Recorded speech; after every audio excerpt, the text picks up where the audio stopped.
إن الحمد لله نحمده ونستعينه ونستغفره ونعوذ بالله من شرور أنفسنا ومن سيئات أعمالنا من يهده الله فلا مضل له ومن يضلل فلا هادي له وأشهد أن لا إله إلا الله وحده لا شريك له وأشهد أن محمدا عبده ورسوله أما بعد فإن أصدق الحديث كتاب الله وخير الهدي هدي محمد صلى الله عليه وسلم وشر الأمور محدثاتها وكل محدثة بدعة وكل بدعة ضلالة وكل ضلالة في النار. Alhamdulillah, bersyukur kepada Allah Subhanahu Wa Taala dapat kita bertemu pada pagi ini untuk meneruskan perbincangan kita berkaitan dengan petunjuk petunjuk sunnah dalam mengamalkan ajaran Islam. Kita telah pun sampai ke muka surat yang ke-9. Muka surat yang ke-9, di bawah satu lagi tajuk yang lain, iaitu beberapa petunjuk sunnah dalam menimba ilmu. Okey. Sebelum ini kita telah pun melihat bersama-sama berkenaan dengan kedudukan iman. Iman mesti berlandaskan ilmu. Kemudian kedudukan ilmu. Dan hari ini kita akan sambung dengan beberapa petunjuk sunnah dalam menimba ilmu. Saya rasa nak buat macam laju sikit, boleh ke? Kan? Laju sikit kan, pasal subjek ni dia ringan je. Dia tak macam usul fiqh, usul apa lagi, mustalah hadis dan sebagainya. Jadi lebih baik kita laju. Bahagian-bahagian yang perlu saya urai sedikit, saya akan uraikan. Okey. Suara okey ke? Macam kuat? Tak? Okey. Boleh kuat lagi ke atau tak? Okey, okey. 1.4 adalah berkenaan dengan beberapa petunjuk sunnah dalam menimba ilmu. Pertama sekali ialah ikhlas.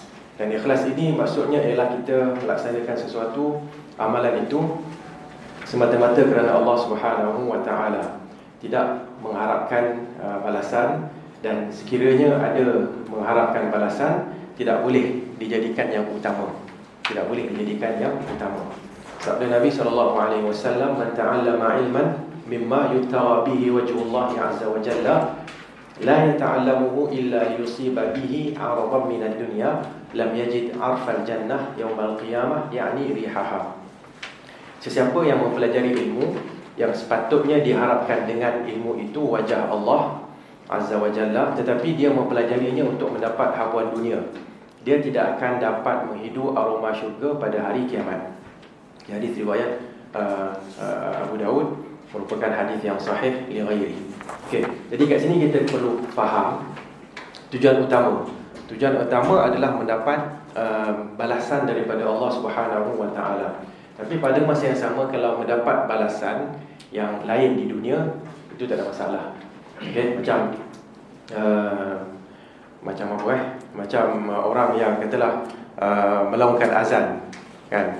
Azan itu adalah satu ibadat yang khusus. Melaungkan azan dan pada masa yang sama mendapat apa dia panggil allowance, kan? Allowance bulanan, jadi imam, jadi apa, pensyarah, pengajar Quran, pengajar dan sebagainya. Okey. Yang pentingnya asalnya dia buat itu kerana Allah Subhanahu Wa Taala. Macam mana nak bezakan orang yang buat kerana Allah dan yang buat kerana habuan dunia? Macam mana nak bezakan? Saya jawab terus boleh. Kalau takkan nampak nak, kan? Okey. Mewakili tuan-tuan dan puan-puan, saya jawab sendiri. Iaitu cara nak beza ialah kalau orang yang mengharapkan habuan, dia akan ubah. Dia akan ubah kenyataannya berdasarkan habuan yang masuk. Faham, kan? Jadi kalau ustaz tolong bagi ceramah tentang sekian-sekian. Okay, dia bagi ceramah, kan, bawakan dalil apa semua, tapi tiba-tiba dapat nota, ustaz tolong halalkan perkara ni. Jadi kita bagi syarat tak boleh, kan? So dia datang satu lagi surat, okay, ustaz halalkan, kita upkan lagi. Bayaran yang kita panggil ustaz tu jauh-jauh ni, kan, kita upkan lagi. Tak boleh, bagi syarat, kan? Datang tu double lagi, dia upkan. Sampai dah jadi apa, kalau 10 kali ganda tu dia panggil apa? Kalau triple 3, kan? Kalau 10 kali apa? Kan? 10 kali ganda di up, kan? Kita pun okey boleh. Kita pun bawa lah dalil lain yang menghalalkan. Itu adalah untuk habuan dunia. Jangan buat yang ini. Jangan buat yang ini. Okay? Siapa nak bagi, dia nak bagi, tapi kita tetap bagi kenyataan yang betul. Okay? Jangan ubah disebabkan ada hawan dunia. Okay?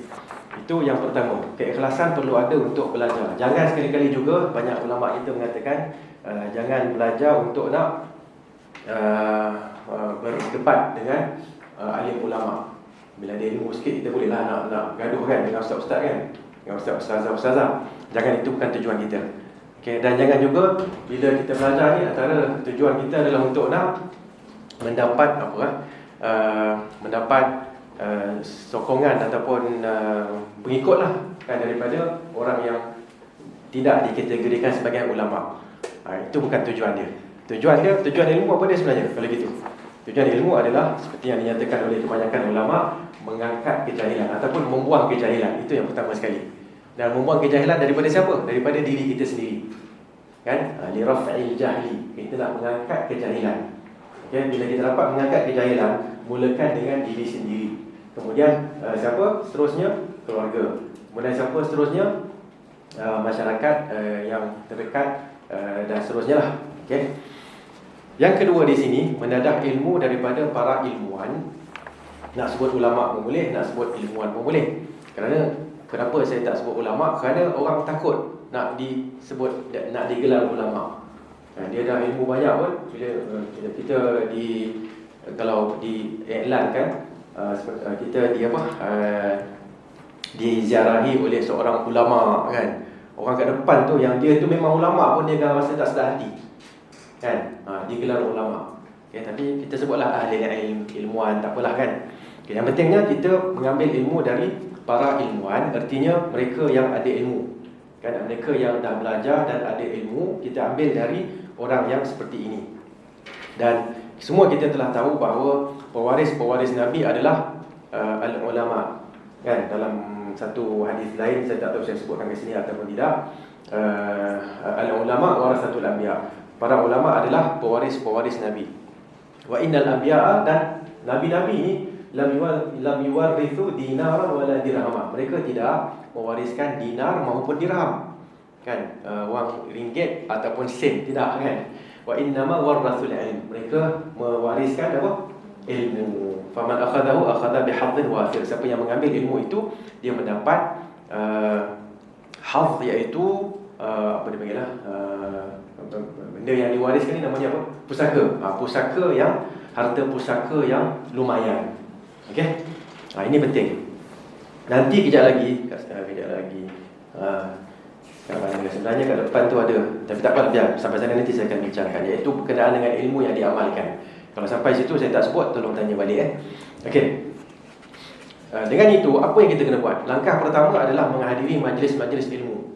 Tapi kita tahu kan, kadang-kadang nak hadir majlis ilmu, khususnya yang ada anak-anak kecil kan. Yang anak-anak kecil yang senyap-senyap tu okey lah kan. Anak-anak saya dulu kan, bila kalau hadir kat sini dia bergerak sana sini, tapi orang tak boleh tegur pasal saya ustaz kan. Bayang kalau tuan-tuan dan perempuan bawa anak yang kecil-kecil yang tu, mesti orang marah kan. Tapi kalau ustaz, orang tak berani kan. Jadi saya sendiri kalau mengajar dan ada anak yang bising-bising, saya akan angkat suara saya supaya suara saya didengari, dan suara anak-anak kecil tu orang tak dengar kan. Dan takkan halau dia. Kita tak halau dia. Kenapa? Kalau kita halau dia nanti, dia dah benci dah dengan majlis ilmu. Bila dia benci dengan majlis ilmu, 10 tahun nanti kita akan menyesal kerana dia tak nak hadir ke majlis ilmu. Okey, walaupun sebahagian ulama mereka kata kena ajarlah anak tu apa semua kan, tapi saya setakat ni saya tak boleh nak terima lagi orang yang mengatakan kalau bawa anak kecil kena jaga anak tu betul-betul kan. Susah sikit kan. Dia walaupun senang untuk sebahagian orang kerana genetik dia genetik yang baik-baik tapi mungkin susah untuk sebahagian orang yang genetik dia genetik pahlawan kan. Pahlawan, gerak sana sini kan. Tak suruh anak tu duduk, tak boleh, susah. Jadi kita pandai-pandai lah kan. Kita cuba, sebenarnya kita boleh fokus. Contohlah kan, kalau kita duduk kat mana-mana kan, ada bunyi-bunyi kan, boleh tak kita baca? Boleh je kalau kita nak fokus. Tapi kalau memang kita tak berapa nak fokus, kita nak dengar bunyi air sungai tu ataupun bunyi horn kat luar, memang kita tak fokus lah. So berikan fokus kita walaupun orang bising. Kita solat kan, Allahu Akbar dekat Masjid Haram kan, masa solat tu. Bukankah ada orang tengah talbiyah, kalau yang solat tarawih tu kan, orang tengah doa doa macam-macam kan. Kita dengar orang tu, dengar budak-budak jerit kan. Tapi tetap juga kita cuba untuk fokus. Itulah yang kita cuba dalam semasa menghadiri majlis ilmu. Lain ustaz saya tak tahulah, tapi sekolah saya okey je. Dan dalam setengah surau tu memang ada budak-budak bising, jemaah dah macam tak selesa kan. Saya cakap tu pasal tak ada masalah, biarkan dia masuk. Jadi bila saya cakap begitu, mak bapak yang merupakan ibu bapa kepada anak tu dia awal lega. Dan jemaah AJK surau takkan nak tegur ustaz kan. Dia senyap je lah. Tak apa, biarkan dia orang. Kalau tak nanti saya akan cakap benda yang sama. Kalau kita marah dia orang, benda tu akan masuk dalam hati dia orang bahawa surau ni tak mesra kanak-kanak. Jadi dia orang akan pergi mana? Pergi tempat lain lah. Pergi tempat lain, siapa yang menyesal nanti? Kita akan keluarkan kenyataan 10 tahun nanti bahawa kita ketandusan remaja. Bahasa kiranya bahasa biasanya korang juga dulu kan, yang tak bagi masa dia kecil. Dan bila dia dewasa marah pula. Betul tak? Okay? So sebenarnya kita biarkan mereka ni masuk kan.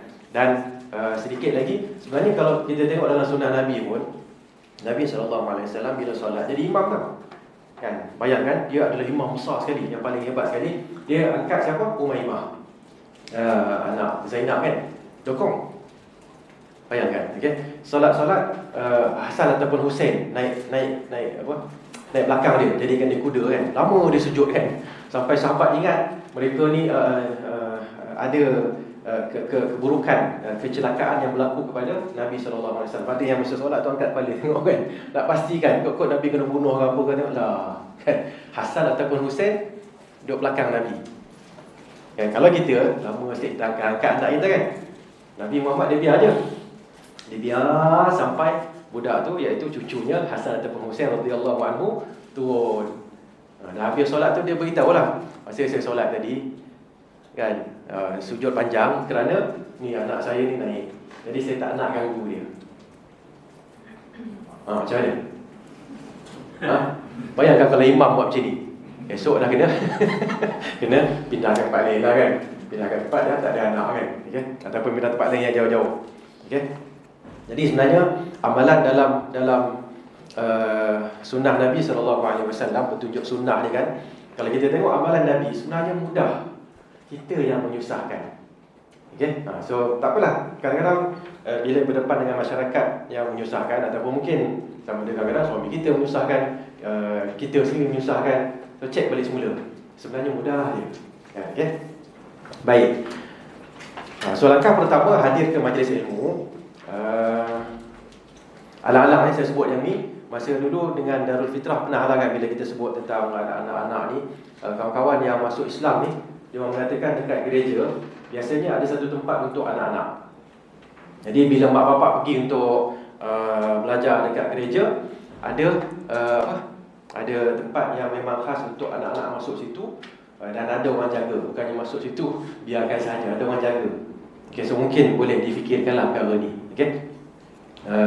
Jadi lepas masuk Islam tu, dia orang kata bagus juga pengalaman semasa di gereja tu untuk anak-anak, di mana mak bapak akan hadir dalam keadaan yang tenang. Anak mereka ada tempat untuk bermain-main kan. Okay. Baik. Tapi kita kena ingat, kadang-kadang nak hadir ke majlis ilmu ni ada kekangan dia kan. Kita tak boleh nak hadir. Kenapa? Yalah, nak kena jaga anak ke, nak kena jaga mak, bapak kan, dan sebagainya. So apa kita kena buat? Langkah yang kedua kat benda sini, kadang-kadang mungkin tiada kesempatan untuk mengurat langkah pertama, iaitu hadir. Tetapi agak mudah untuk terus maju ke langkah kedua. Langkah kedua apa dia? Membuka lembaran-lembaran karangan mereka, buku-buku yang dibuat oleh para ilmuwan, para ulama, kita baca. Okay, lebih daripada itu, apa dia? Kita boleh tengok YouTube sekarang ni kan, rakaman-rakaman tu. Dulu kaset, lepas tu CD. Sekarang ni tak adalah terus masukkan ke dalam cloud kan. Boleh download terus. Ada je kan. Boleh sahaja kita dapatkan ilmu. Okay? Cuma jangan terpedaya dengan orang yang mengatakan belajar daripada YouTube ini adalah belajar daripada syaitan. Tak adanya. Itu semua orang jenis manusia yang tak nak kita belajar kan. Ada yang macam tu. Dia YouTube ni rakaman, bila dah buka okey lah tu. Okey, tak ada YouTube, suara, rakaman, suara kita dengar balik semula. Apa salahnya? Okey, so jangan terpedaya dengan cakap-cakap orang yang mengatakan kena hadir juga. Dan kalau tak boleh hadir nak macam mana? Kan? Boleh je online, boleh, tak ada masalah. Ataupun rakaman, boleh. Okey, selagi mana kita dapat ilmu tersebut. Cuma isunya adalah kalau kita tak faham, kita baca tak faham, nak buat apa? Masa itulah kena tanya. Kalau baca dah faham, tak payah tanya. Baca tak faham tu baru kita tanya. Dengar, lihat, dengar, tak faham, catatkan. Bila jumpa ustaz, tanyakan sama ada ustaz itu ataupun ustaz lain, tak ada masalah. Okey. Okey. Dan hadis yang kita bawakan di sini adalah berkenaan dengan para ulama khususnya dan para ilmuwan. Innallaha la yantazi'ul ilma minan nasi intiza'an walakin yaqbidul ulama fa yarfa'ul ilma ataupun fayarfa'ul ilma ma'hum wa yubqi fin nasi ru'usan juhalan yuftunahum bighairi ilmin fayudilluna wa yudillun. Sesungguhnya Allah tidak menarik ilmu daripada manusia secara terus. Ilmu ni dia bukannya hilang, tiba-tiba hilang. Yang kita bangun pagi tak hilang semua tak ada ilmu, bukan begitu, tak ada. Tapi yang berlaku ialah Allah Subhanahu Wa Taala akan mewafatkan para ulama. Kan ulama hidup waktu dia wafat. Hidup waktu dia wafat. Okey. Dalam keadaan itu Allah akan meninggalkan di kalangan manusia pemimpin-pemimpin yang jahil. Maksudnya ada ulama, tapi yang banyaknya yang tidak ada ilmu, yang jahil lah kiranya kan. Dengan itu orang akan bertanya kepada orang yang jahil, yang mungkin kurang ilmunya, kurang sangat. Lalu mereka akan memberikan fatwa menyesatkan, sesat dan menyesatkan. Kenapa berlaku begitu? Kerana orang yang ibaratnya, tak apa saya sebut dulu. Orang yang kurang ilmu, dia kadang-kadang susah nak mengaku dia kurang ilmu. Tapi orang yang banyak ilmu, dia senang je nak mengaku dia tak tahu dalam beberapa perkara. Okey. Kat sini dalam kehidupan kan, kalau orang tu dia dah memang kalau dia dah ada kepakaran dalam sesuatu perkara, katalah dia tu, tak tahulah saya sebut engineer lah kan. Kalau dia tu engineer, dia dah pakar, dia dah engineer kan, dia tu mahir dalam bahasa Inggeris, dia dah ada satu kemahiran. Biasanya kalau dia tak ada kemahiran lain pun dia okey lagi, pasal dia ada satu kemahiran. Dia pandai type laju kan. Kalau orang yang saya cakap ni mungkin ada orang boleh type habis je keluar, ustaz siap kan. Kadang-kadang kita tengah meeting kan, meeting okey, puan sekian-sekian, puan tolong catat kan. Dia print bagi kat kita. Siap dah kan, kita dah ingatkan solusi baru siap dah. Bagus ni kan. Nampak tak? Ada orang macam tu. Ada orang yang lain kan, dia catat dulu, balik baru dia tulis. Ni tak, dia sambil-sambil kita duduk sembang-sembang, bincang-bincang je dia dah tak betul. Okey, ustaz tolong tengok, bagi sini settle kan. So orang yang macam ni biasanya kalau dia tak mahir dalam bidang lain, dia tak kisah pun. Tapi masalahnya ialah orang yang dia tengah-tengah, dia nak naik kan. Biasanya orang macam ni dia nak menunjuk dia tu hebat. Ini yang bahayanya. Ibaratnya kalau dalam dunia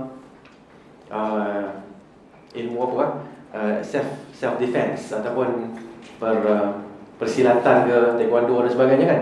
Tengok yang green belt, yang blue belt ni kan, yang tengah-tengah ni kan. Salah sikit je dah buka bunga kan. Buka bunga nak gaduh je. Tapi yang tok guru ni kena pukul pun dia relax je. Sikit je tak apa, biarkan. Kerana dia tahu kalau dia pukul balik boleh menyebabkan kawan tu patah ke apa ke, tak apalah dia, tak apa. Kita sabar je. Begitulah kiranya kan, kalau ulama ni kan setakat orang nak kacau-kacau sikit-sikit dia buat tak tahu je. Kan? Tapi kalau yang baru-baru ni biasanya dia akan lawan. Tak dinafikan ada juga ulama yang lawan, ada juga kan. Biasalah kan. Macam Abu Bakar dengan Umar. Abu Bakar dia lebih tenang lagi. Umar lebih apa? Agresif lagi. Betul, lebih agresif lagi kan. Itu biasa juga. Namun yang pentingnya kita nak tengok kat sini adalah bila adanya orang kita dapat kenal pasti. Kalau dua orang ni, seorang tu bila jawab ada je dalil dia. Seorang lagi bila jawab dalilnya asyik tak ada je kan. Dan lebih kepada logik. Logik pula logik yang kita dengar pun rasa macam tak boleh nak terima. Solat subuh ni kenapa solat subuh 2 rakaat? Kerana mata kita dua. Kita dengar lah, kenapa lah jawab sini kan. Kita dengar pun kita rasa malu jadi ustaz. Kalau pasal dia tu disebut ustaz kan, kita dengar lah, kenapa jawab sini kan. Jadi kadang-kadang dalam forum berlaku kan, orang dia jawab pelik-pelik kan, alahai, aku nak jawab soalan dia sampai pada aku kan, aku nak balas balik semula soalan dia ni yang tak betul ni. Kan dia jawab tak betul kan. So jadi bila kita nampak yang tu, sebenarnya kita yang belajar ni kita dah boleh tengok dah ustaz ni jawab okey tak okey kan. So lebihkan pengambil daripada ilmuwan-ilmuwan yang bila jawab tu jawapan dia mantap. Mantap tu bukan jawapan dia semangat tak. Mantap tu maksudnya ada dalilnya kan. Kalau Allah sebut macam ni, ulama kata macam ni, hadis ni macam ni kan. Itu yang kita nak. Okey. Baik. Seterusnya memulakan dengan yang terpenting, kemudian yang penting dan seterusnya. Dalam ilmu ni jangan kita ikut orang. Kan orang semua tengah nak belajar hadis, kita pun belajar hadis. Kan Quran tak baca pun. Contohlah kan. Orang semua nak belajar apa lagi? Ilmu apa sekarang ni saya pun tak tahu. Perbankan Islam ke, makanan ni kan. Halal tak halal ni kan ada new meat dia bagi. Ada? Kan daging yang apa? Tahu tak ada daging tu? Daging yang macam mana? Tiruan. Daging tiruan. Daging tiruan tu. Dia macam mana dia buat? Tahu kan? Lebih kurang kan dia ambil daripada daging sikit, kemudian dia biarkan balik semula daging tu. Daging tu bukan daging pun. Daging sikit lah kot, tapi dia biarkan. Okey, halal ke tak halal kan? Okey. So kita pun syukur macam tu kan. Sedangkan ilmu yang tentang kepercayaan kita kan, pegangan kita, akidah kita tak tahu pula. Okey. So yang penting kat sini sebenarnya memang sebulat suara adalah ilmu tentang akidah. Okey. Ilmu yang tentang akidah khususnya yang berkaitan dengan rukun iman kat sini saya sebut kan. Kat mana ya? Baris yang kedua tu kan. Ataupun perenggan yang kedua, minta maaf. Mana dia? Tadi baca ada bilang. Cara terbaik memulakan projek pengajian ilmu dengan yang terpenting. Okey, ni tentang rukun iman dan Islam. Itu yang paling penting sekali. Okey. Yang lebih-lebih tu maknanya kena aturkan ikut dia punya susunan. Mula-mula sekali kena belajar tentang rukun iman, rukun Islam. Kalau nak tambah juga, tambah dengan ihsan. Ni dapat 3 benda ni sebenarnya dah mantap dah. Kan secara asas ni tu dah okey. Barulah kita bina kita punya kefahaman yang lain yang lebih mendalam dan juga amalan kita. Tapi yang ni settlekan dulu, selesaikan dulu. Okey. Kalau bertanya kepada kita kan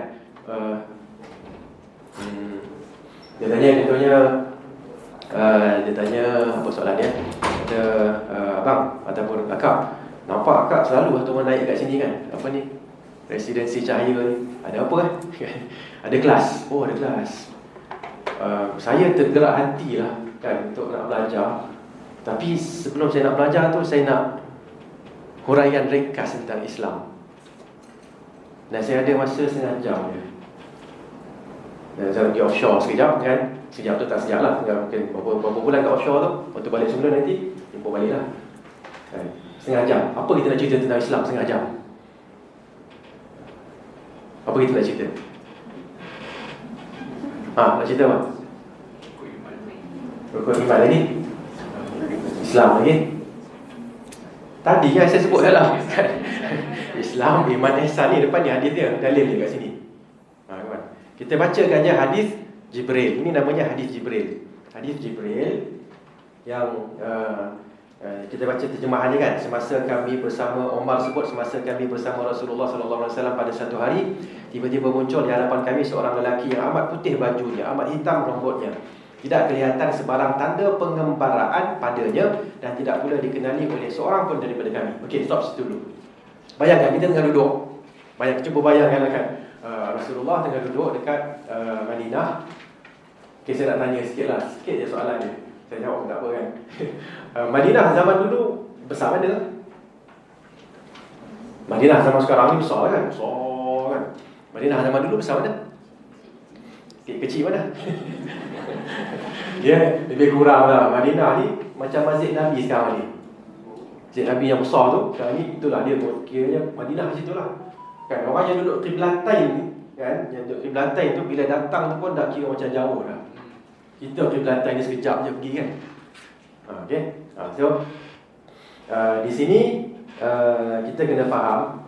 Maksudnya yang saya nak sebutkan, Madinah zaman dahulu semua orang kenal. Macam kalau kita ada kampung kan, Kita pergi mana-mana pun, balik nanti berita tentang kita dah sampai kan kat bapak-bapak kita. Betul tak? Kalau kita satu community yang kenal satu sama lain. Okay? Kita pergi mana-mana pun balik, tak ada telefon, tak ada apa, tapi berita dah sampai dah pada kita. Okay, anak kamu ni tadi dia main, dia terjun dalam sungai, dia pergi masuk kompleks ni, keluar ke sini, dia main game kat sini. Dah sampai dah pada mak kita. So, mak kita dah sediakan rotan kat rumah. Kan, contohlah kan. Jadi zaman dulu, kenal, semua kenal. Siapa kita kenal semua. Tiba-tiba ada seorang, bila Nabi tengah duduk, waktu sahabat semua ada seorang lelaki datang, tengok ulang balik semua muncul di hadapan kami seorang lelaki yang amat putih bajunya, amat hitam rambutnya, tidak kelihatan sebarang tanda penggembaraan padanya, dan tidak pula dikenali oleh seorang pun daripada kami. Apa maksud dia? Pelik tak macam ni? Pada kita pelik tak? Pada kita pelik tak? Tak pelik kan? Ke pelik juga? Kenapa pelik? Satu, kalau nak mula dari mana? Dari belakang pun. Kalau orang tu kita kenal, munasabah lah, dia pakai smart, pasal dia adalah ahli Madinah, dia adalah penduduk Madinah, munasabah lah. Kan dia datang pakai ada putih, rambut dia hitam, tak ada apa, tak ada debu-debu, tak ada penggambaran, pasal dia orang kita. Tapi dia bukan orang kita, artinya dia orang luar.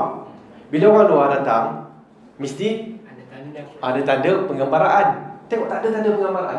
Baju kemas apa semua, rambut pun hitam elok, tak ada debu-debu. Okay. Kemudian masalahnya seorang pun tak tahu. Macam mana Omar kata seorang pun tak tahu. Cuba bayangkan kalau ada masuk sekarang ni seorang yang kita tak tahu, mesti kita akan kita kan ada tengok sebelah pun kita pun tak kenal, ada syarat-syarat kan. Okay? Itu kita boleh faham, kita kena faham begitu kat sini. Jadi memang pelik sangat kalau orang luar masuk Madinah tak ada tanda dia tu travelling.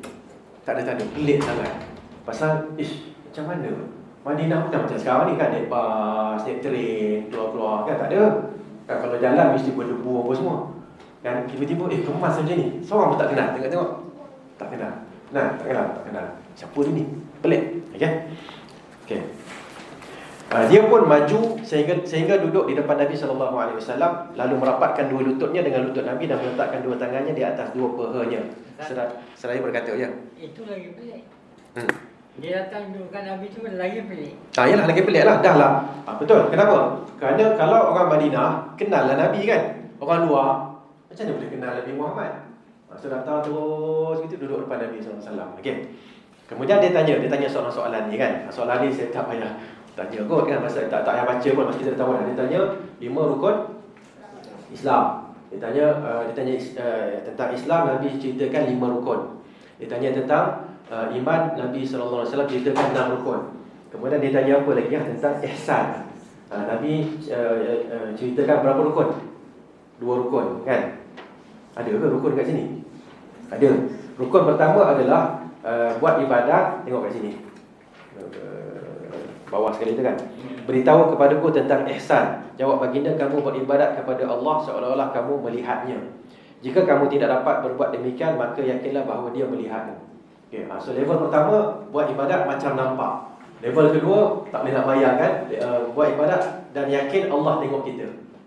Okey. Tak apa, kita uraikan kejap lagi. Jadi ini sebenarnya cara nak menjelaskan tentang agama Islam. Kalau orang tak ada masa, dia kata I only have 15 minutes. Tak apa, ni jelaskan Islam ni lah dia. Oh, ya ke, itu dia. Lepas tu dia pergi. Datang lagi sebulan ke, okey, tolong uraikan 2 kalimah syahadah. Okey, kita urai balik. Tapi apa itu Islam? Saya nak tahu dalam masa 15 minit. Dalam masa berapa? Setengah jam, panjang setengah jam. Ni baca ni tak sampai berapa minit. Dia dapat, tapi dia dalam bahasa, jangan pergi baca bahasa Arab kat dia. Kan? Baca bahasa yang dia faham. Okey? Dengan itu kita dah sampaikan mesej Islam kepada dia. Selesai. Okey? Baik. Dan hadis ini juga kita pakai untuk nak menunjukkan kalau kita nak mula belajar, mulakan dengan perkara-perkara yang terdapat dalam hadis ini. Okey? Apa dia? Ulang balik semula mana kan? Muka surat yang ke-12. Dan saksi tiada Tuhan yang berhak disembah selain Allah dan Muhammad adalah pesuruh Allah. Kan? Dirikan solat. Mana kena urailah apa solat tu apa semua kan? Ringkas. Tunaikan zakat, berpuasa bulan Ramadan, menunaikan haji jika mampu. Okey.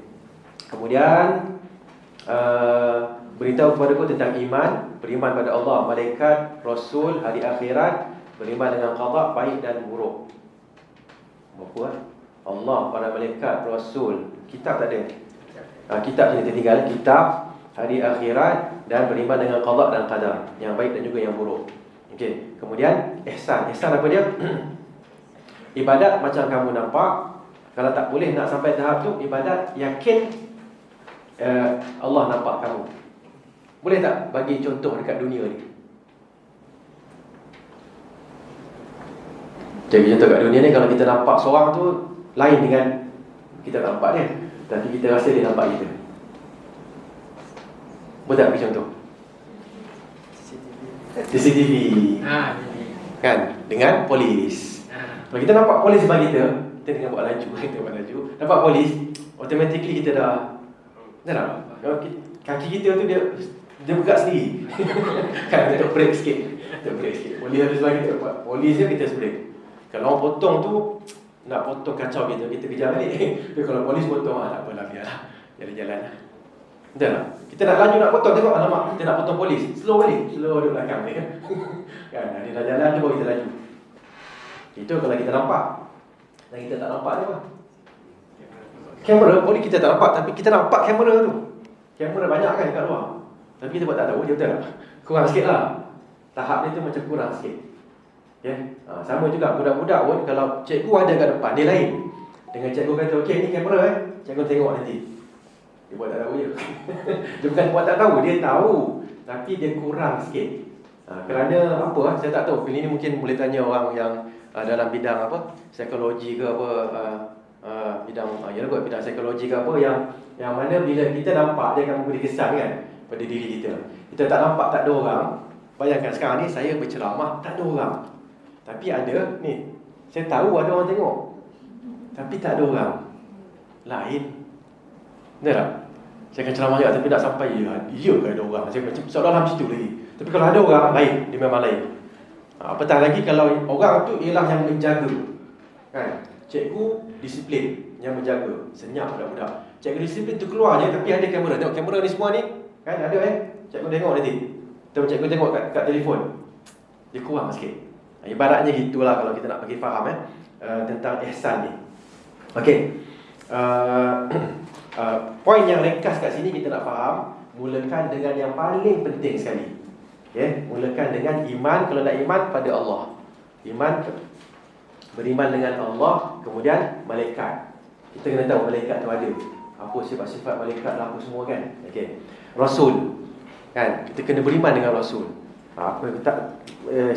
Mulakan dengan ringkas dulu, lepas tu detail sikit kan. Lepas sama juga dengan kitab-kitab kan. Kita kena tahu ada kitab-kitab selain Al-Quran. Okey. Apa sifat-sifat kitab ni kan. Dan juga hari akhirat. Akhirat tu memang betul-betul ada. Okey. Dan qada dan qadar. Antara semua-semua ni kan, antara semua ni, maksudnya yang paling susah yang ada satu. Maksudnya kalau rukun yang 6, rukun iman yang 6. Kadang-kadang Yang last sekali tu yang susah. Kan, beriman dengan Allah ni macam senang kan, tapi bila sampai qada qadar dia, kita akan nampak banyak orang yang sukar untuk nak memahami qadar yang baik, apatah lagi memahami qadar yang buruk. Kan? Masa tu lah kita kena beri penekanan lebih sikit. Beri penekanan yang lebih sikit. Tak apalah, akan datang nanti insya-Allah. Okey, settle kat sini. So kena faham, jangan baca benda-benda yang jauh-jauh. Faham tak maksud saya jauh ni? Pemikiran.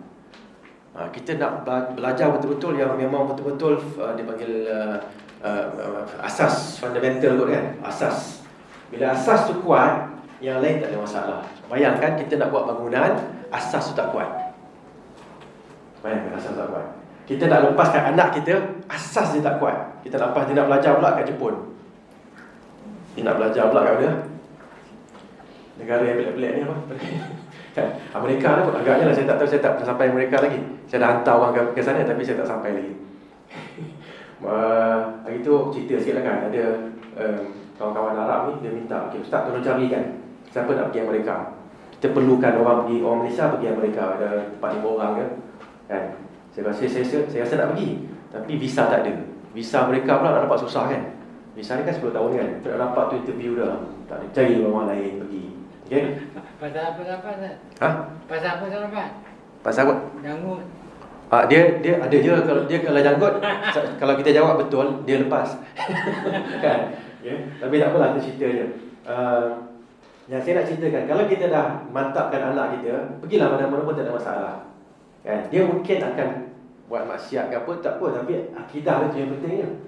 Kan, maksiat tu tak apa lagi, bolehlah nak masuk syurga juga akhirnya kan. Tapi kalau akidah dah tak betul,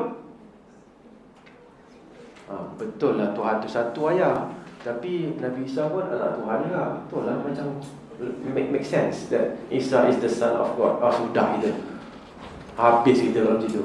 Tapi kalau berdakwah lagi cerita, dia pergi mana pun, siapa pun cakap kat dia Jesus is son of God, dia boleh deny macam tu je. Kalau dia tak boleh jawab pun dia boleh deny. Deny tu pun penting lah sebenarnya kan, mengabaikan. Macam Nabi Muhammad dicerca sebagai muzammam, Muhammad yang terpuji, muzammam yang tercela. Nabi Muhammad deny je, dia abaikan. Dia tak jawab pun, dia abaikan sahaja. Para sahabat yang marah kan, Nabi Muhammad relax je. Dia orang kutuk muzammam, mereka tak kutuk Muhammad. Jadi kenapa nak marah? Relax kan? Dia orang kutuk teroris, kita teroris ke? Tak kan? Biar. Jangan terkesan. Sebab setiap kali orang sebut pengikut Islam adalah teroris, kita pun rasa lemah semangat. Tak payah kan? Abaikan dia, itu penting. Okey. Yang ke D kat sini iaitu mengambil ilmu daripada guru yang berkaliber. Apa berkalibernya? Saya kadang-kadang guna perkataan besar-besar tapi tak faham sangat pun. Yang berkaliber ni maksudnya yang benar-benar ada apa? Yang mantaplah ilmunya kan. Okey. Baik. Sekarang ni okey. Apa maksud kat sini? Maksudnya ialah keahlian. Maksudnya berkaliber ni dia ada keahlian yang tinggi dalam keilmuan dia. Kan? Okey. Dan kita baca sikit lah. Perkara ini telah dikesan oleh generasi terawal. Mereka amat mementingkan kredibiliti dan kemuliaan peribadi penyampai agama Islam. Dia nak tak nak, kalau kita nak sampaikan agama Islam, kita kena jadi baik. Tapi tak melarang. Nanti kemudian kan, yang I ni tak melarang. Yang surat 13 ni tak melarang kita menerima ilmu daripada orang yang tidak berkaliber, orang yang tak ada keahlian pun. Kan, kalau disampaikan betul, kita tetap terima. Tapi kita kalau nak sampaikan, pastikan. Kita kalau nak belajar, pastikan dulu ambil daripada orang yang berkeahlian. Okey. Kalau dia tu dah baik, kalau orang tu dah baik dah, dia baik, dia mengamalkan apa semua, tapi ilmu dia tak berapa baik, boleh tak ambil daripada dia? Tak boleh juga. Satu, kita nak pengajar yang baik. Yang kedua, kita nak ilmu dia pun ilmu yang baik, yang betul. Okey, dua-dua ni kena ada. Tapi kalau tak ada juga, mana satu yang kita utamakan? Saya ulang balik semula. Pengajar, ustaz, ustazah yang mengamalkan. Lepas tu ilmu dia pun betul, dia sampaikan yang betul. Seorang lagi ni dia mengamalkan tapi ilmu dia tak betul. Seorang lagi yang ketiga adalah dia kurang mengamalkan tapi ilmu dia betul. Kan? So kita ambil yang mana? Nombor satu. Kalau nombor satu tak ada, nak ambil nombor dua ke nombor tiga? Nombor tiga. Ini memang kena settle. Jangan disebabkan dia tu ustaz dan ustazah, apa dia cakap mesti betul. Takkan ustaz salah. Mana dia? Memang ustaz boleh salah. Kan? Dia bukan maksum pun. Ini kena ubah awal-awal lagi. Jangan letak kat minda kita, ustaz ni dia macam Rasulullah. Rasulullah maksum, ustaz ni hampir-hampir maksum. Tak ada. Ustaz tak maksum langsung. Okey? Baik. Dalil dekat sini kita bacakan. Daripada Ibn Abbas radhiyallahu anhu katanya, wahai umat Islam, bagaimana mungkin kamu bertanya ahli kitab? Tak patut kamu bertanya agama kepada ahli kitab. Sedangkan kitab kamu yang diturunkan Allah kepada nabinya sallallahu alaihi wasallam adalah kitab yang terkini tentang Allah. tak patut tanya ahli kitab tentang agama, sedangkan kita ada kitab yang paling latest. Kamu membacanya dalam keadaan masih segar lah, baru lagi kan, baru lagi turun apa semua, kamu nak baca, tiba-tiba nak tanya ahli kitab. Sedangkan Allah telah menceritakan kepada kamu tentang ahli kitab bahawa mereka telah mengubah apa yang ditulis oleh Allah, dan mereka menukar kitab itu dengan tangan mereka. Macam-macam dah mereka ubah. Kan, kalau kita tengok penjelasan siapa?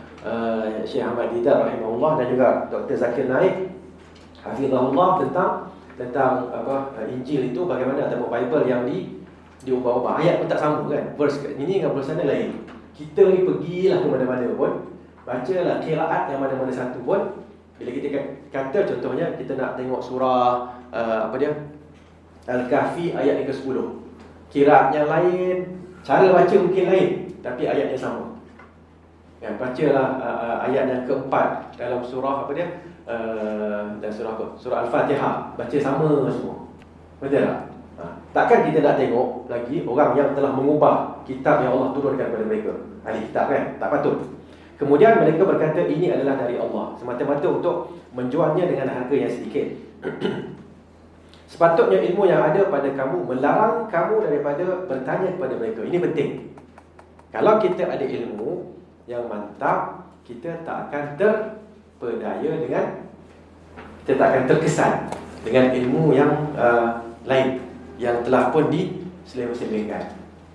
Kalau ilmu kita masih lagi ada je orang cakap, kita dah ragu-ragu. Ada orang cakap, kita dah ragu-ragu. Maksudnya tak mantap lagi. Okey, hati-hati yang ni. Contoh dalam kehidupan sekarang ni, contohnya siapa? Syekh Yusuf Estes. Yusuf Estes, tengok, baca cerita dia ataupun tengok dalam kat YouTube macam mana dia masuk Islam. Dia cuba nak mengkristiankan seorang kawan dia lah, peniaga Arab Islam. Tiba-tiba dia masuk Islam. Pasal apa? Pasal kawan tu walaupun dia peniaga, walaupun dia businessman, tapi ilmu dia mantap lah. Bukan ilmu yang mendalam tu, tapi ilmu dia, akidah dia mantap. Bila dia bercakap nak tarik kawannya itu masuk Kristian, tak jadi. Sebaliknya yang berlaku. Okey, cuba tengok yang tu. Okey.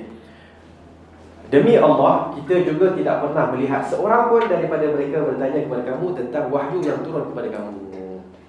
Nampak? Dia kadang-kadang kita ni macam nak open sangat tanya orang kan. Tanya orang Yahudi, tanya orang Kristian tentang agama Islam. Pernah tak orang Yahudi, orang Kristian tanya kita tentang agama dia? Tak pernah pun. Kenapa kita pula yang lebih-lebih nak tanya? Tak payah.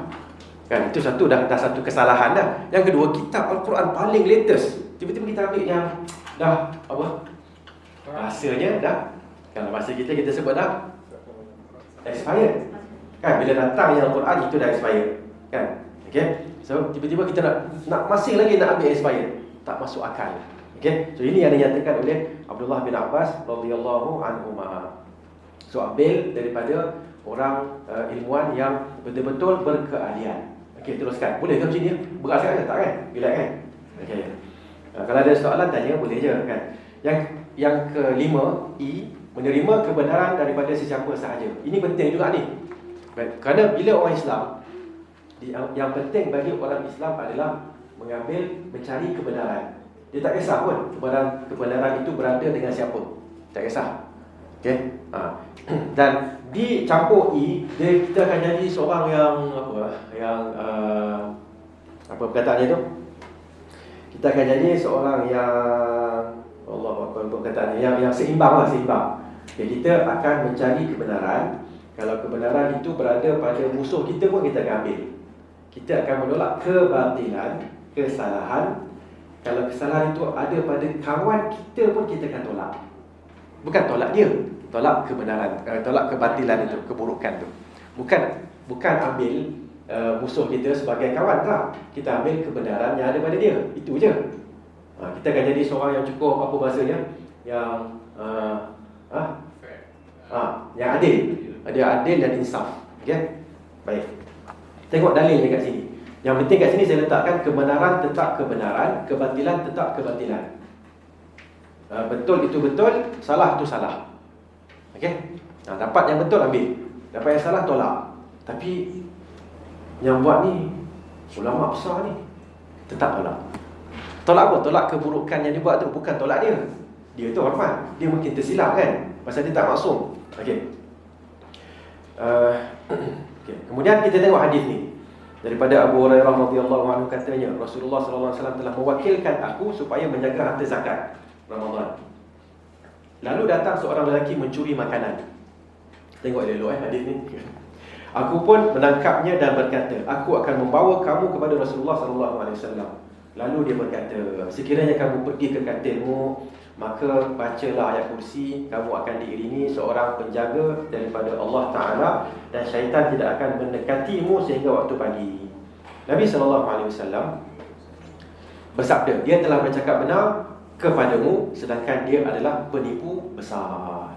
Dia adalah syaitan. Maknanya yang jumpa Abu Hurairah ni apa? Syaitan, bukan orang. Syaitan yang menjelma dalam bentuk manusia. Syaitan boleh menjelma dalam bentuk apa? Haiwan kan? Haiwan tu memang pastilah. Dalam bentuk manusia boleh? Semua manusia? Yang tak boleh apa? Nabi. Okay, dalam bentuk Nabi, pastinya Nabi Muhammad memang syaitan tak akan dapat menjelmakan diri dia dalam bentuk Nabi Muhammad. Tak boleh. Tapi dalam bentuk ustaz ke siapa-siapa boleh. Datang ustaz, macam Ustaz Fadlan. Ustaz Fadlan kat Bali kenapa ada kat sini? Malam-malam kan? Oh, masa kuliah Ustaz ke apa? Sihat Alhamdulillah. Orang kata bagikan, bagilah. Okay, kamu tak salah amal sangat dengan Quran ni. Boleh lah Ustaz ni kan? Tapi catat, Ustaz cakap takkan salah kan? Itu pun catat. Saya buat kat Facebook, ambil gambar, tengok abang kita seorang kan? Okay, tak, saya bukan nak takutkan, tapi benda ni boleh berlaku. Benda ni boleh berlaku. Okay? Dan itu yang berlaku pun kepada Abu Hurairah radhiyallahu anhu. Abu Hurairah dah tangkap dia dah. Tangkap tu bukan tangkap, takkan tangkap tak pegang, mana pegang apa semua kan. Rasanya hadis ni tengah-tengah ada dot tu, maksudnya 3 kali dah. Ni kita fotokan fadzakar al-hadis, maksudnya dia dah datang kali pertama, lepas tu malam yang kedua, malam ketiga tu memang Abu Hurairah kata, ni dah kau dah lebih dah. Aku akan bawa kau jumpa, mengadu pada Rasulullah. Masa tu lah baru lelaki ni kata, okey, kalau kau lepaskan aku akan ajar kepada kamu satu benda, satu ilmu. Okey, tak apa. Jadi sahabat ni dia nakkan ilmu kan. Okey. Jadi katalah, syaitan dah kata kalau nak selamat daripada syaitan, kamu kena buat apa? Baca ayat kursi.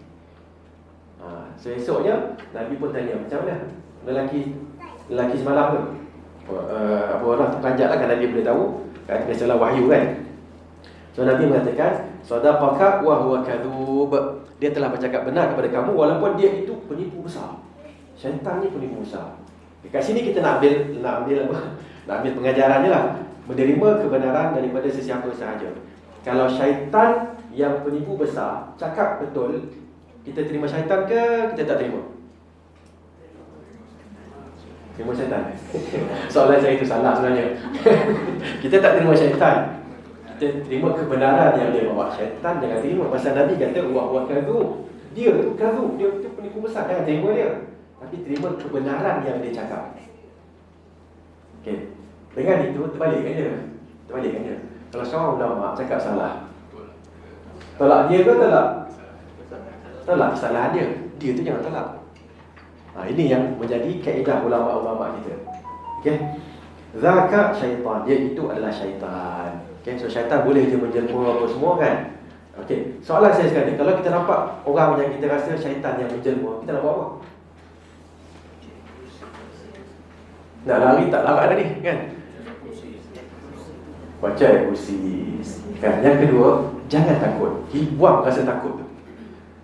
Kita masalahnya, kita biasanya kita diajar untuk takut kan. Sahabat-sahabat tidak diajar untuk takut dengan syaitan. Tak diajar langsung untuk takut dengan syaitan.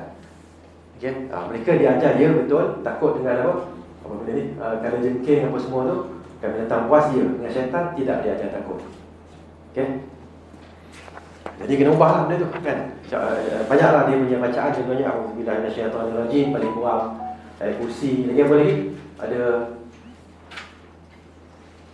apa tu?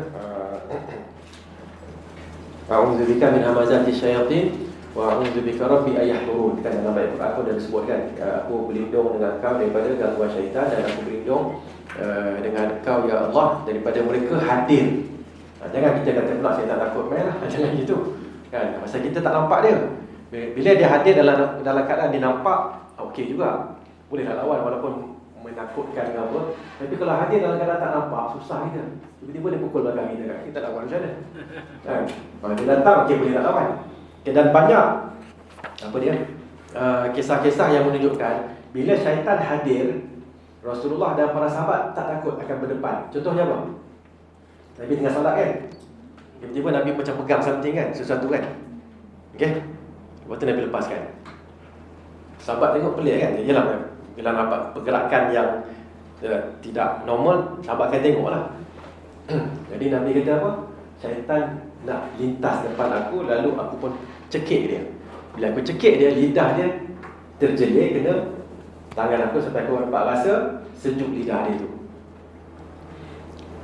Aku sebenarnya nak tangkap dia, nak apa? Ikat dia dekat tiang masjid. Kalau aku buat begitu, kan, anak-anak kita, anak-anak orang Islam ni akan datang dan mempermainkan dia, boleh bantu kat dia apa semua. Itu yang teringat dalam minda Rasulullah sallallahu alaihi wasallam. Tetapi Nabi kata, namun selepas itu aku teringat doa Nabi Sulaiman, kan? Nabi Sulaiman bahawa kekuasaan untuk nak menguasai jin apa semua ni jangan diberikan pada orang lain. Bila teringat itu tak jadi, Nabi pun lepaskan. Okey. Itu satu. Ada kisah lain yang saya ingat lupa ni, kisah apa kan? Kisah adalah di kalangan para sahabat yang jelas salah teman tabi'in. Ada satu, cuma saya tengok nama dia. Dan dia kata memang ada waktu malam orang ada gangguan syaitan kan, tapi datang dalam bentuk orang. Yang saya sebutlah dalam bentuk ulama adalah. Jadi dia tanya, siapa dia tanya ulama tu, "Ustaz, ada jumpa saya tak pernah tadi?" Tak ada. Tak pernah, tak di rumah kau pun. Jadi tapi ada orang macam muka Ustaz datang. Kan itu mesti syaitan dia. Kalau datang sekali ni kau ambil pisau, kau cucuk dia. Apa dia? Tikam dia. Apa tak? Dia bukan dia kalau datang kau lari tau. Tak ada. Okey? Itulah, kita akan tengok nanti kalau itu antara kisah yang ingat lupa ni yang menunjukkan Rasulullah tak takut. Satu lagi contoh sementara saya ingat ni. Satu malam Aisyah radhiyallahu anha dia letak tangan dia, Nabi tak ada.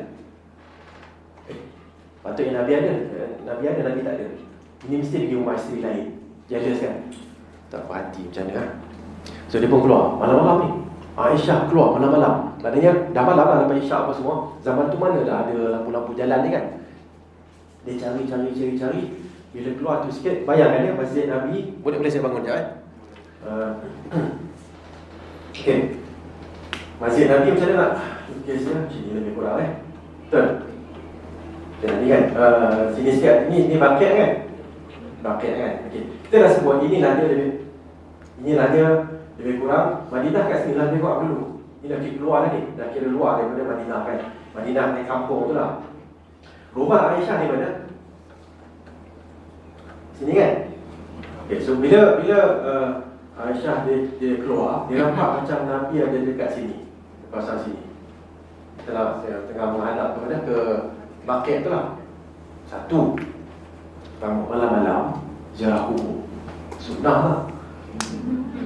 Siapa nak hidup dengan sunnah ni? Saya boleh ikut. Okay, itu yang pertama. Yang kedua, perempuan ni Aisyah cari suami dia malam-malam. Dia tak takut pun. Satu, aman lah. Yang kedua, syaitan-syaitan ni dia tak takut pun. Dia nampak. Jadi dia sebenarnya dah jalan-jalan sikit kan. Tiba-tiba dia perasan Nabi pusing. Bila dia perasan Nabi pusing, dia pun pusing lah, lari lah. Lari. Dia pakai baju hitam kan, macam perempuan macam kan. Lari. Rasulullah pun kejar. Itulah dia. Rasulullah nampak apa dia? Kelibat hitam kat depan. Dia nampak hitam, dia bukan lari tak. Dia kejar benda tu. Okay. Kejar. Elok je Aisyah radhiyallahu anha masuk rumah. Okay. Elok masuk. Dia cungak-cungak, baring dia, Rasulullah pun masuk. Kamu tengok Aisyah faham, kita cungak-cungak ni. Dia pun cakap lah, minta maaf lah Rasulullah kan. Saya tadi bangun-bangun, Rasulullah tak ada. Saya jealous lah, ingatkan Rasulullah pergi rumah isteri lain kan. Bila bangun-bangun cari-cari lah, nampak Nabi dekat Baqi', dekat perkuburan Baqi'. Tiba-tiba nampak Rasulullah pusing. Jadi saya pun lari lah. Oh, kau lah tadi kelibat hitam depan aku tu. Nampak tak?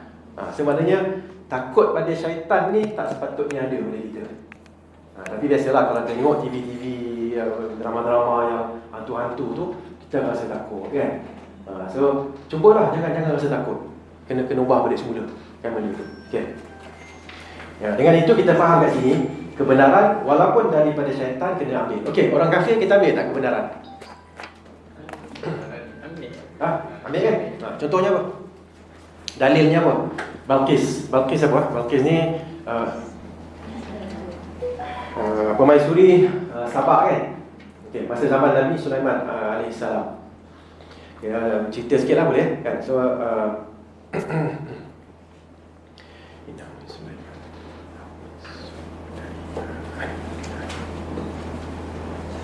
okey, tengok kat sini mana ya?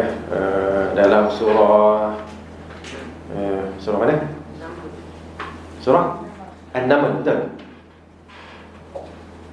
Innahu min Sulaiman, mana ni? Surah An-Naml ayat yang ke-30. Catatlah kat situ Innahu min Sulaiman wa innahu bismillahirrahmanirrahim. Ayat tu. Surah An-Naml ayat yang ke-30. Kawasan tu lah ayat dia. Okey, apa ceritanya? Ceritanya Balqis dah jadi pemaisuri kan, ketua negara. Nabi Sulaiman hantar, ceritanya saya ringkaskan ni. Hudhud datang lambat. Hudhud ni apa? Burung apa? Woodpecker, bahasa Melayu apa lah. Burung hud lah kan? Hud pelatuk kan? Betul? Okey. Jadi dia datang lambat. Dia duduk jauh. Kan? Pasal Nabi Sulaiman kata, aku tak nampak hud-hud ni. Ada perhimpunan ni, perhimpunan agung, hud-hud tak ada. Mana dia pergi? Datang lambat sikit. Okey. So hud-hud pun kata, alasan saya lambat kerana saya nampak satu kerajaan yang diketuai oleh seorang perempuan dan mereka sembah pada apa? Pada matahari kan? Pada matahari. Okey.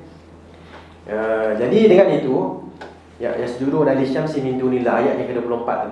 Baik, dengan itu Nabi Sulaiman kata hantar surat pada mereka. Kalau kau betul hantar surat.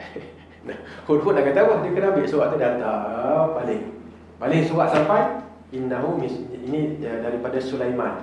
Kenapa? Datang menyerah kepada saya, kepada Sulaiman. Okey. So kisahnya siapa dia? Baca bawah tu sikit. Ayat yang ke-34. Ayat yang ke-34 itu kan, Balqis ataupun pemaisuri Sabah ini, dia tanya pembesar-pembesar negara dia. Dia kata saya dapat surat lah apa semua ni supaya kita menyerah kepada Sulaiman. Okey. Jadi tolong bagi pandangan. Ayat yang ke-32, tolong bagi pandangan kepada saya. Okey. Mereka kata kami ni orang kuat. Ayat yang ke-33, kami ni orang yang kuat-kuat, yang risau. Bagi arahan kami akan perang dengan Sulaiman yang kamu sebut ni lah. Okey. Ayat 34. Qalat innal muluka idza dakhalu qaryatan afsaduha wa ja'alu a'izzata ahliha adillah wa kadzalika yaf'alun. Okey. Apa Balqis cakap? Sesungguhnya raja-raja, sekiranya mereka masuk ke mana-mana negeri, qaryah ni kampung pun boleh, negeri pun boleh. Okey. Mereka akan merosakkan kampung itu. Okey. Dan menjadikan pembesar di kampung itu hina. Okey, berhenti sini. Wa kadzalika yaf'alun, dan demikianlah yang mereka lakukan. Soalan saya, wa kadzalika yaf'alun, siapa cakap? Ayat 34 ni, qalat, berkata Balqis. Balqis cakap tu sampai mana? Dia punya pembuka apa? Pembuka kata ni kan, apa kata, tutup kata, sampai mana? Hina, sampai situ je. Kan? Wa kadzalika yaf'alun, siapa cakap? Allah cakap membenarkan kata-kata Balqis. Maksud tu Balqis kafirah ke mukminah? kafirah lagi. Lepas tu nanti kat bawah wa aslamtu ma'a Sulaiman. Tengoklah ayat yang baris apa? Muka surat selepas itu, sekejap mana dia? Wa aslamtu ma'a Sulaiman. Ayat yang ke-44 wa aslamtu ma'a Sulaiman lillahi rabbil alamin. Last sekali barulah dia masuk Islam. Dia nak ceritakan kat sini kan, ulama kita antara Syekh Ibn Utsaimin dia kata orang kafir pun kalau cakap betul kita terima. Balqis masa dia kafirah dia cakap betul, Allah kata betul. Okey? Baik. Teruskan lagi, banyak bertanya. Okey. Muka surat yang ke-14 banyak bertanya. Kita nak belajar, kita memang kena banyak bertanya. Tapi memang biasalah kan, kalau kita bertanya dia ada risiko dia. Risikonya apa? Orang tahu kita tak tahu. Ada masalah? Tak ada masalah sebenarnya. Okey je. Okey je, tak ada masalah sebenarnya. Okay. Contoh macam kat sini, kita nak ambil contoh daripada Nabi SAW sendiri. Kan ayat ni la taqum fihi abada, surah At-Taubah 108. Jangan solat di masjid itu, masjid yang orang munafik buat, masjid Dirar kan. Kerana sesungguhnya masjid Quba yang engkau bina wahai Muhammad, yang telah didirikan di atas dasar takwa daripada hari yang pertama, lebih patut engkau bersolat di situ. Masjid Dirar yang orang munafik buat, jangan pergi situ, jangan solat kat situ. Okay? Tapi masjid Quba tu lebih utama. Sebab itulah Nabi SAW pergi seminggu sekali kan, jalan kaki ke masjid Quba. Siapa yang pergi umrah sekarang ni, pergi ke Madinah, akan ada dia panggil Darbus Sunnah, jalan sunnah. Maksudnya kerajaan Arab Saudi dah buat satu jalan daripada masjid Masjid Nabi ke Masjid Quba. Boleh jalan, ya, ada bagi pun boleh guna kan. Boleh bayar duit sikit bagi sampai ke sana. Okey. Dengan itu, ayat ni kita bacakan sampai habis. Fihi rijalun yuhibbuna an yatatahharu. Dalam masjid itu ada orang lelaki, ada sekumpulan orang lelaki yang ingin ataupun yang suka menyucikan diri. Wallahu yuhibbul mutahhirin. Allah mengasihi orang yang menyucikan diri mereka. Lepas ayat ini turun, Nabi tanya. Nabi menyucikan diri. Okey, kalau kita tanya pada semula zaman dulu bila air tak berapa nak ada ni, kan orang menyucikan diri guna apa? Guna apa? Jangan kita buat guna tisu pula kan. Orang guna batu. Istinja dia panggil batu kan. Okay, tapi batu tu dia akan pilih lah, batu yang tak tajam lah apa semua. Dia pun tak pernah buat, kita rasa alamak, kalau guna batu apa jadi ya? Kan tak apalah, tak usah cuba, air ada kan. Tapi kita nak ceritakan bila berlaku benda ni, Allah memuji penduduk Quba, penduduk Masjid Quba. Penduduk Quba lah kawasan tu, bahawa mereka suka menyucikan diri. So Nabi kata, apa yang mereka tertanya-tanyakan? Dan Nabi tanya, Nabi kata, tengok apa hadis yang bawah ni. Rasulullah SAW telah bersabda, wahai sekalian Ansar, sesungguhnya Allah Ta'ala telah memuji kamu dalam kebersihan.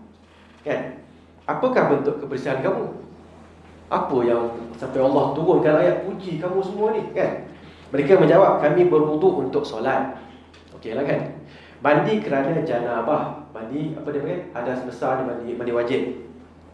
Dan beristinja dengan air. Kalau kami istinja, kami tak guna batu tu. Kami akan guna air. Memang susah nak dapat air, tapi ada je, bukan tak ada. Kan? Okay, kami akan beristinja dengan air. Baginda bersabda, itulah dia, maka hendaklah kamu meneruskannya. Itulah dia yang Allah puji. Okay? So boleh nak guna tisu, boleh nak guna apa lagi? Batu boleh. Yang tak boleh guna adalah makanan. Yang kedua, tulang. Kenapa tak boleh guna tulang? Kerana tulang itu adalah makanan jin. Kesian jin makan tulang kan? Tak. Sebenarnya makanan yang kita makan, bila kita berjaya bismillah, kita sembelih apa semua tu kan, kita nak makan, kita buang tulangnya, jin akan jumpa tulang tu dalam keadaan ada daging balik. Jadi dia makan daging lah, dia tak makan tulang tu. Dia makan daging yang dia jumpa tu. Kita tak nampak lah benda tu. Kalau tak, kita berebut dengan jin kan. Okey, baik. Jadi dengan itu kita faham, yang kita nak ambil kat sini, Nabi pun tanya. Kalau Nabi tanya, takkan kita tak tanya? Nabi pun tanya juga. Tiba-tiba kita kata, saya tak boleh tanya Ustaz. Ustaz ajar saya boleh, tapi saya takkan tanya. Oh, mana boleh? Lebih hebat daripada Nabi ke? Tak kan? Kena tanya. Tak tahu tanya. Okey. Tidak segan silu. Segan silu ataupun perasaan malu ni sebenarnya perasaan yang mulia. Okey. Maksud malu yang mulia ini adalah malu daripada nak buat benda yang tak baik. Okey.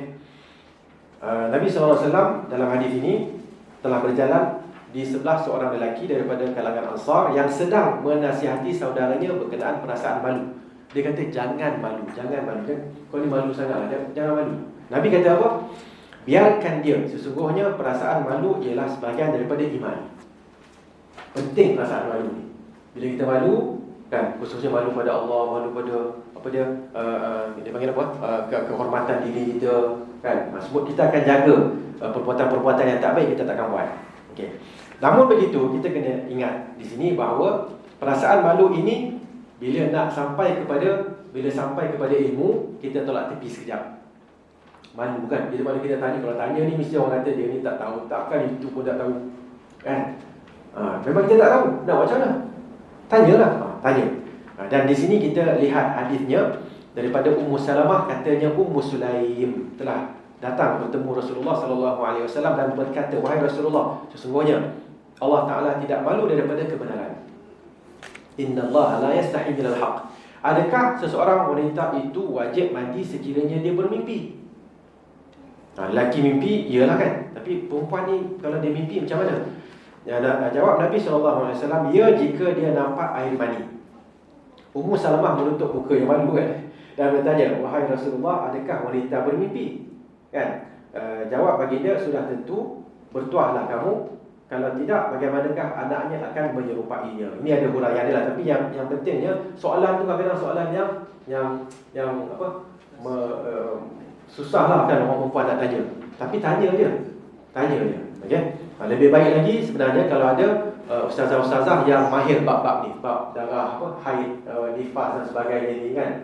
Okey. Lebih baik ada ustazah yang boleh ceritakan. Tapi kalau tak ada, ustaz lah kena ceritakan. Macam mana kan? Tutuplah muka kan, tanya je. Okey. Satu perkara kat sini, saya teringat satu kisah kan, Imam Syafi'i rahimahullah ta'ala. Apa ya? Ini apple kan? Gambar apple. Betul kan apple? Betul. Ya, apple yang dah dibelah kan? Saya pun tak jumpa lagi, dah cari-cari tak jumpa. Tapi pernah dengar Imam Syafi'i tengah-tengah ceramah ni, tengah-tengah bagi kelas ni, tiba-tiba ada seorang budak. Dia kata, wahai Imam, ada soalan daripada seorang perempuan. Apa soalannya? Dia pegang apple tu. Ini soalan dia. Apple tu tunjukkan dia. Ini soalan dia. Kalau saya memang tak ada tahu apalah soalan dia kan. Agaknya hukum makan apple pun. Imam Syafi'i jawab berkenaan dengan haid tak haid ni. Dia kata, dia adalah jawapan, saya pun dah lupa jawapan. Tapi dia faham soalan itu, apple yang dia belah dua ditunjukkan adalah soalan tentang haid. Kalau berlaku macam ni apa dia? Dia boleh jawab soalan tu.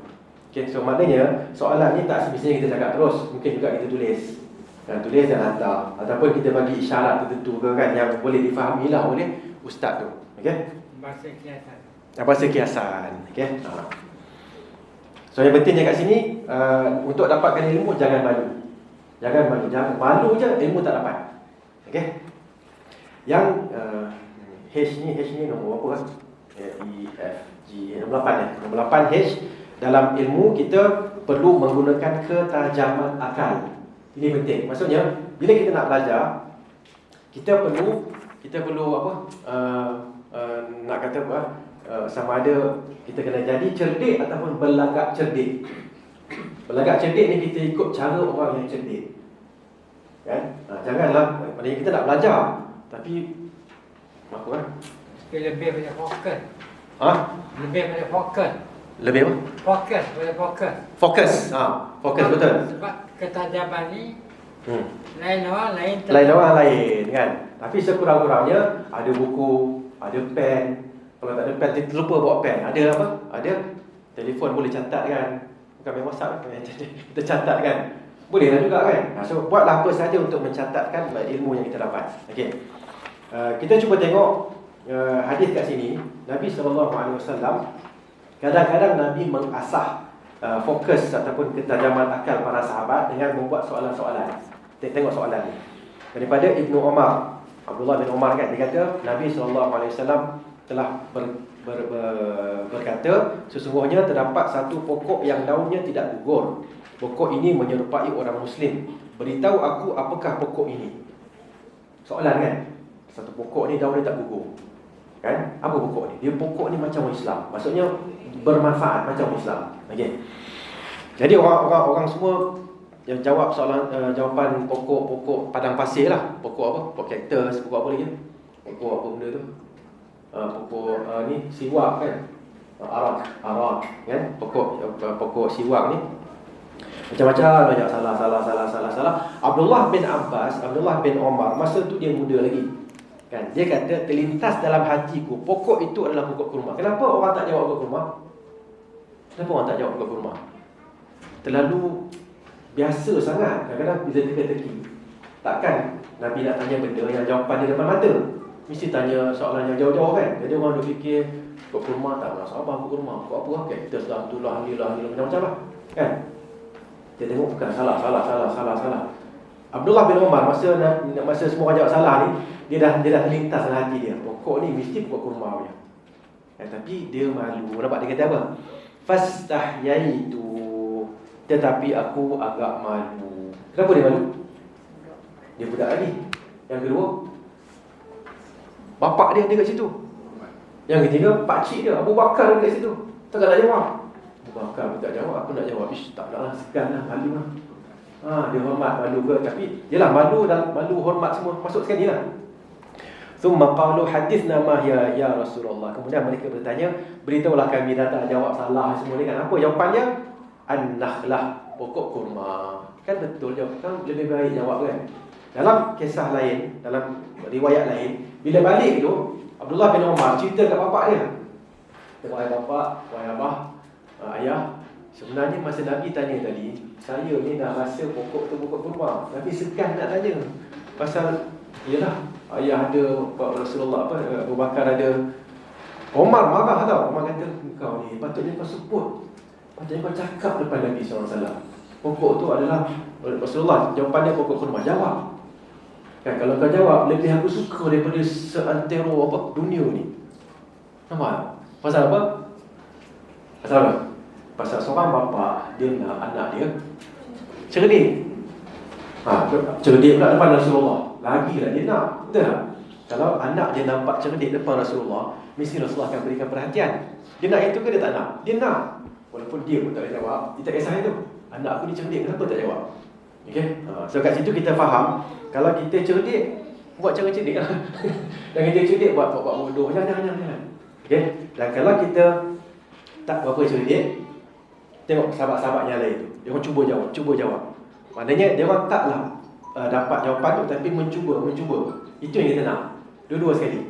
Kalau kita cerdik, bagi apa, ada solusi ke apa, cakap. Tapi kalau tak, kita cuba.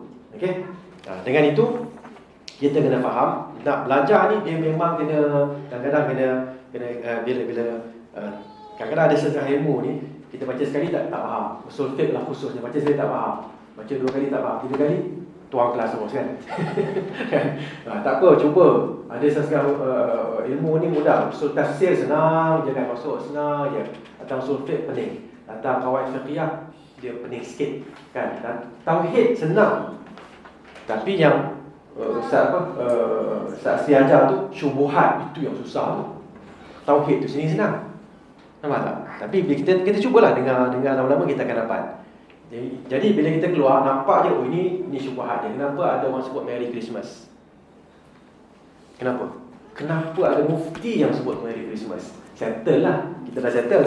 Mufti itu kalau dia membenarkan Merry Christmas, maksudnya muka surat 12, mengambil ilmu daripada guru yang berkaliber. Dia berkaliber, tapi dia salah. Settle lah. Kita tak ambil fatwa tu. Takkan fatwa orang nak meraihkan Christmas membenarkan kita nak terima? Tak terima. Kan? Cakap lah siapa cakap pun, kita dah settle bahagian tu. Okay?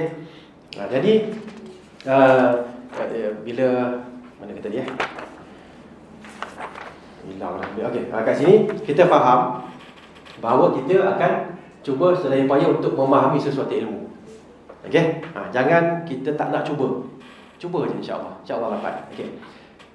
Berapa dah? Habis dah kan? Nah, pembatas. Apa sebelah tengah. 5 minit kena berhenti lah maksudnya. Okay. Ada soalan nak tanya?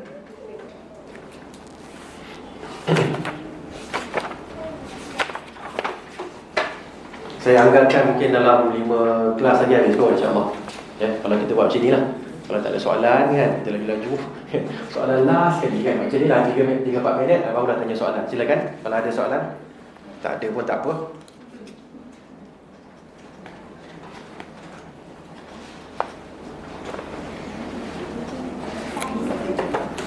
Okey, apa yang kita belajar pada saya lah, kalau boleh, kalau tak ada soalan tu saya sebutkan kat sini. Apa yang kita belajar ni, kita cuba praktikkan dalam kehidupan kita. Okey, saya bagi satu contoh lah kan. Kita semua dah belajar kan, tauhid kan. Apa kalimah tauhid? Kalimah tauhid apa dia? La ilaha illallah. Apa konsep yang ada dalam la ilaha illallah yang boleh kita gunakan dalam kehidupan kita?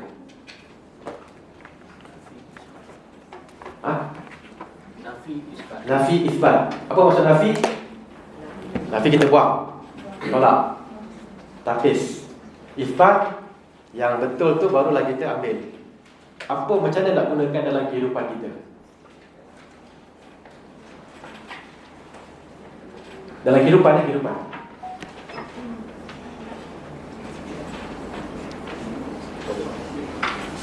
Betul soalan saya ni, betul. Takut salah soalan kan. Ada tak contoh yang kita boleh gunakan itu dalam kehidupan kita?